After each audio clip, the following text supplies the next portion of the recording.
IT বাড়ির পক্ষ থেকে আপনাদের সবাইকে স্বাগত জানাচ্ছি ওয়েব ডিজাইন বাংলা ভিডিও টিউটোরিয়ালের আজকের পর্বে। গত পর্বে আমরা টেক্সটের কিছু ফরম্যাটিং দেখেছি, বোল্ড করা শিখেছি, ইটালিক, তারপর আন্ডারলাইন করা, এই বিষয়গুলো আমরা দেখেছি গত পর্বে। তো আজকের পর্বে আমরা আরও কিছু বিষয় দেখব, যেমন একটি প্যারাগ্রাফ দেখুন আমরা এখানে আগে থাকতেই রেডি করে রেখেছি। প্যারাগ্রাফ একটি লিখে আমরা ব্রাউজারে সেভ করে রেখেছি। তো আজকে আমরা একটি বিষয় শিখব। আমরা অনেক সময় বিভিন্ন ওয়েবসাইটে দেখি যে টেক্সট লিখে কাটা থাকে। যেমন অনেক সময় আমরা দেখি যে বিশেষ করে ই কমার্স সাইটগুলোতে কোনো পণ্য অর্ডার করার সময়, যেমন ধরুন প্রথমে লেখা থাকে 400 টাকা, তারপর এটা কেটে লেখা থাকে 350 টাকা, ব্র্যাকেটে লেখা থাকে যে 50 টাকা ছাড়। তো এই কাজটা অ্যাকচুয়ালি কিভাবে করা হয়? তো আপনি যে অংশটা কাটতে চান সেই অংশটা কাটার জন্য HTML একটি ট্যাগ আছে, সেটা হচ্ছে ডিলেট ট্যাগ বা DEL, ডিলেট। এটার মানে হচ্ছে সেই অংশটা কেটে যাবে। আপনি ডিলেট অথবা এস দুইটার যে কোনো একটা ইউজ করতে পারেন। যেমন ধরুন আমরা এখানে লিখতে চাচ্ছি যে, এখানে আমরা ডিলেট লিখে দিচ্ছি এবং আমরা এখানে লিখে দিচ্ছি 400 টাকা। ওকে, ফাইন। এখন যদি আমরা এটার যদি আউটপুট ব্রাউজারে দেখুন 400 টাকা নামে একটি টেক্সট এখানে চলে এসেছে, বাট টেক্সটটি কিন্তু কাটা অবস্থায় আছে।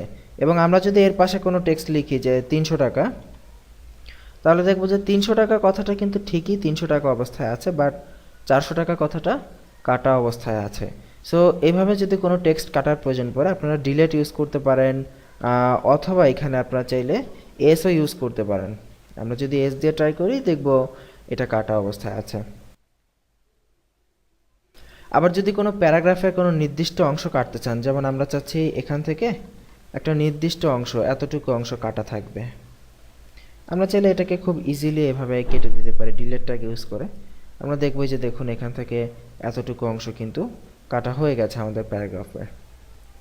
এবং এর পাশাপাশি আমরা যদি মার্কিং করতে চাই, অনেক সময় দেখা গেছে যে কোনো অংশ হাইলাইট করার প্রয়োজন পড়ে, যেমন আমরা কোনো খাতায় বা কোনো নোটে কিন্তু আমরা অনেক সময় আমরা মার্কার পেন দিয়ে কিন্তু মার্ক করে রাখি হলুদ রঙের।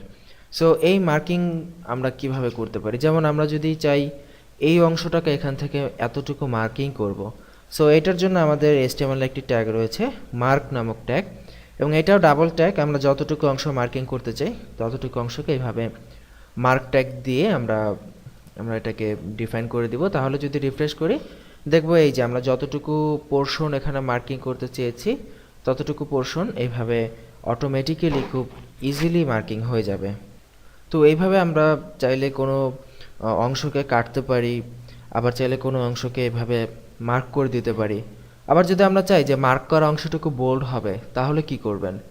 তাহলে খুবই ইজি, জাস্ট এই মার্ক করা যে অংশটুকু আছে সেটাকে আমরা স্ট্রং ট্যাগের মধ্যে দিয়ে দিব, তাহলে আমাদের মার্ক করা অংশটুকু বোল্ড হয়ে যাবে। দেখুন আমরা স্ট্রং ট্যাগের মধ্যে দিয়ে দিচ্ছি,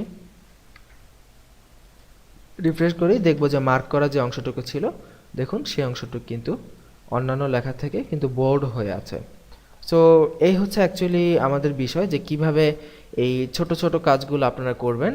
আর এগুলা মূলত খুবই ইজি, আপনারা যদি HTML এর ট্যাগের লিস্টগুলো ভালো করে খেয়াল করেন তাহলে আপনারা এই বিষয়গুলো ঠিকঠাক মতো করে ফেলতে পারবেন। তো আজকের পর্ব এই পর্যন্তই, আগামী পর্বের আমন্ত্রণ জানিয়ে এখানে বিদায় নিচ্ছি। ভালো থাকবেন সবাই, আল্লাহ হাফিজ।